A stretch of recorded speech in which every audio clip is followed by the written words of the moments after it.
Everyone, welcome back to Intex solar Pakistan. GoodWe भाई, बहुत सारी बातों में, बहुत सारे वीडियोस में, बहुत सारे कस्टमर्स की रिक्वायरमेंट आ रही थी कि गुडवी के बारे में बताएं। गुडवी के इन्वर्टर किस तरह के हैं, गुडवी के हाइब्रिड इन्वर्टर्स किस तरह के हैं, उसकी बैटरीज किस तरह की हैं और कैसा रिस्पॉन्स है उसको इंस्टॉलेशन के बाद। तो ये वन ऑफ द साइट्स है। फवाद, इसके बारे में बताएं, कितने इन्वर्टर लगा है यहाँ पे, कितनी बैटरी लगी है और क्या इसका जो हाइब्रिड इन्वर्टर है वो वाकई हाइब्रिड की तरह काम करता भी है या बस एक नाम का एक हाइब्रिड है जो कि कुछ भी हो सकता है।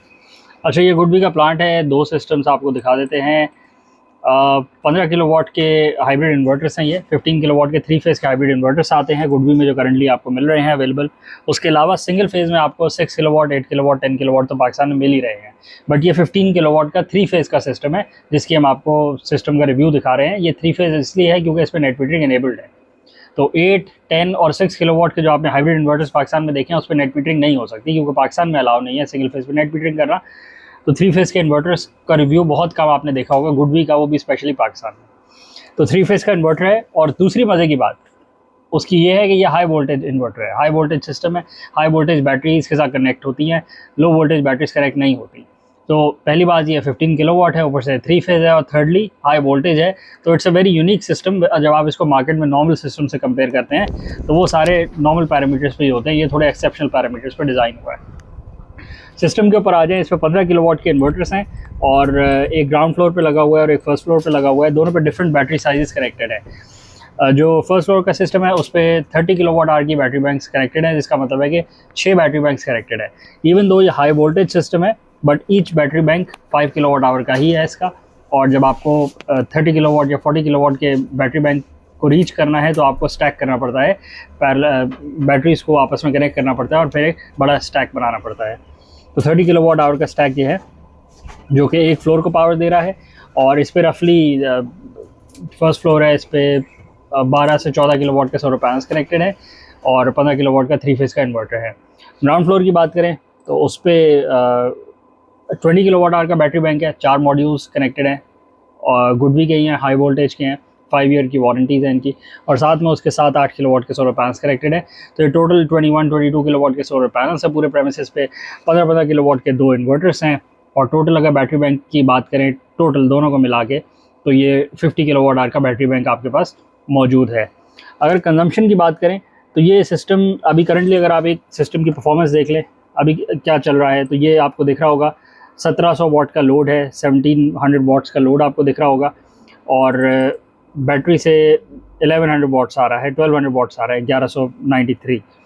और बाकी 500 वाट्स जो है वो सोलर से आ रहा है। शाम के 6:45 बज रहे हैं, सॉरी 6:45 बज रहे हैं, 6:44 हो रहा है। तो रफली सूरज अब गायब होने ही वाला है।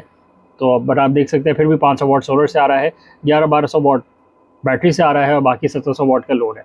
ग्रिड का सिर्फ एक पल्स है, सिर्फ वो एग्जिस्ट करती है, उससे कोई एनर्जी कंज्यूम नहीं हो रही, ग्रिड बैकअप पे मौजूद है। तो ये तो हो गया एक फ्लोर का। तो इसमें कितनी बैटरी और इस लोड के हिसाब से वो कितनी देर हमें बैकअप दे देगी?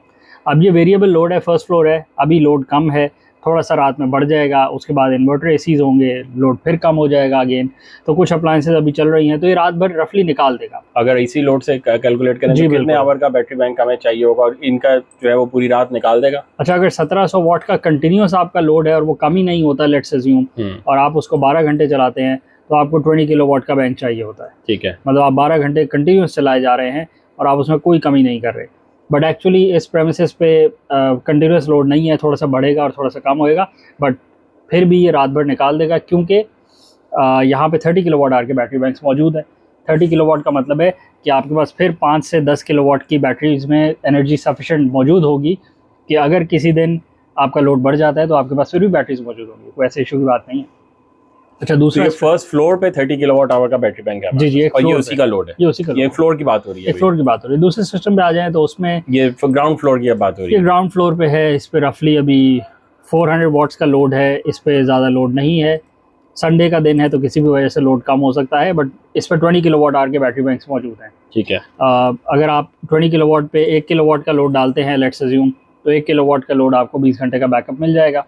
और 20 घंटे का बैकअप किसी को रिक्वायर्ड नहीं होता जनरली, तो इस पे भी जनरली लोड 1 किलोवाट का नहीं होता, रात में 12 बजे तक लोड ज़्यादा होता है, उसके बाद लोड कम हो जाता है। तो कहने का मकसद ये है कि ये सिस्टम रफली आप ऑफ द ग्रिड जा चुके हैं।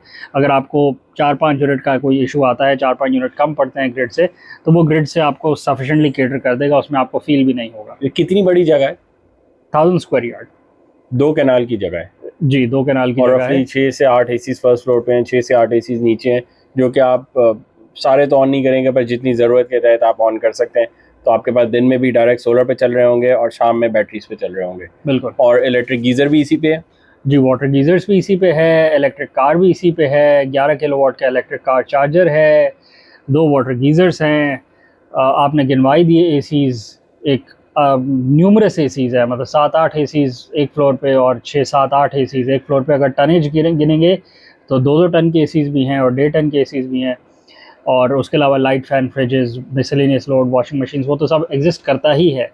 तो ये बहुत ज़्यादा लोड बनता है, लेकिन क्योंकि सिस्टम को एफिशिएंटली डिज़ाइन हुआ है और सिस्टम की एप्लीकेशन इस तरह है कि वो चीज़ों को मैनेज अगर आप करना चाहें तो आप कर सकते हैं with in the system. Only 21-22 kilowatt के सोलर पैनल्स है। अगर आप ये सारे के सारे सिस्टम में लोड को देखेंगे तो आप बोलेंगे ये तो सब ऑन कर दिया, तो 11 किलोवाट का तो कार ही चार्जर था सिर्फ। बट अगर आपने सिस्टम को सही से डिज़ाइन नहीं किया तो वो एफिशिएंटली आपको परफॉर्म नहीं करके देगा। फिर आप 200 किलोवाट का ऑन-ग्रिड सिस्टम छत पे लगवा के बैठ जाएंगे और बोलेंगे 200 किलोवाट का ऑन-ग्रिड सिस्टम ही जब सफिशिएंटली एनर्जी प्रोड्यूस करेगा तो मेरा बिल ज़ीरो होएगा, उसके अलावा तो मेरा बिल ज़ीरो नहीं होगा। तो 1000 स्क्वायर यार्ड के रूफटॉप पे अगर आप सोलर पैनल्स भी देखेंगे तो वो थोड़े से एरिया में कवर्ड है और बाकी सारी रूफटॉप आपकी क्लियर है। आप उसमें जो मर्ज़ी करना चाहे कर सकते हैं। सोलर पैनल्स लगवाना चाह सकते हैं तो वो भी लगवा सकते हैं, और नहीं लगवाना चाहे तो आप वो भी अवॉइड कर सकते हैं। आपका जो एनर्जी का मकसद था वो पूरा हो गया। 21-22 किलोवाट के सोलर पैनल से ही आपकी एनर्जी की कंजम्पशन ख़त्म हो गई है रफली। थोड़ा बहुत माइन्यूट जो बिल आए, 5000 आए या 10, 15, 20,000 आए, वो नेग्लिजिबल ही है अगर आप कंपेयर करें प्रेमिसेस के स्क्वायर फुटेज पे। तो इसमें जो आपने 22 किलोवाट के पैनल्स लगाए, उसमें आपके 50 किलोवाट आवर का बैटरी बैंक भी चार्ज हो रहा है। बिल्कुल। और आपके एसीज भी चल रहे हैं, आपका वाटर हीटर भी चल रहा है, आपकी गाड़ी भी चार्ज हो रही है और आपकी सारी लाइट फैन, फ्रिज वगैरह भी चल रहे हैं। बिल्कुल। और आपके पास अनइंटरप्टेड पावर सप्लाई है। अनइंटरप्टेड पावर सप्लाई, के इलेक्ट्रिक आए, के इलेक्ट्रिक जाए, वापडा आए, वापडा जाए, आपको फ़र्क नहीं पड़ता। ग्रिड आपके रेट ऊपर कर दे, नीचे कर दे, कोई फ़र्क नहीं पड़ता। आपने तो अपनी कंजम्पशन को ऑफसेट किया, आपने किसी को बेचा ही नहीं, आपने अपने आप को बेच लिया। खुद बिजली बनाई ऊपर छत पे और अपने आप को बेच ली, और बस वहाँ चैप्टर क्लोज हो गया। इसमें कोई कॉन्फ्लिक्ट ऑफ इंटरेस्ट नहीं आया, इसमें कोई आपको मना नहीं करता ये करने से। आप थर्ड पार्टी को बेच ही नहीं रहे, ना आप ग्रिड को बेच रहे हैं, ना अपने पड़ोसी को बेच रहे हैं, आप सिर्फ अपने आप को भी अपनी बिजली बेच रहे हैं और आप उसको खरीद सकते हैं। और जब आप अपनी बिजली खरीद लेते तो आपको ग्रिड से नहीं खरीदना पड़ता। जब आप ग्रिड से नहीं खरीदते तो आप ग्रिड को पैसे नहीं देते, बिजली का बिल आपका कम हो जाता है, इतना माइन्यूट सा रह जाता है कि आपको फिर वो फील नहीं होता। तो अगर आप सिस्टम को सही से डिज़ाइन करें, किसी इंजीनियर ने सही से उसको डिज़ाइन किया हुआ हो आपके लोड के अकॉर्डिंगली, तो आपको बहुत अनगिनत पैनल्स लगाने की ज़रूरत नहीं है, आपको बड़े बड़े सिस्टम्स लगाने की ज़रूरत नहीं है। छोटे नॉर्मल साइज़ के सिस्टम भी बहुत ज़्यादा आपको फ़ायदा दे सकते हैं और आपको बहुत बेहतर आउटपुट दे सकते हैं। तो बहुत बड़े सिस्टम्स आपको लगाने की ज़रूरत नहीं है। बिल्कुल ऐसी है।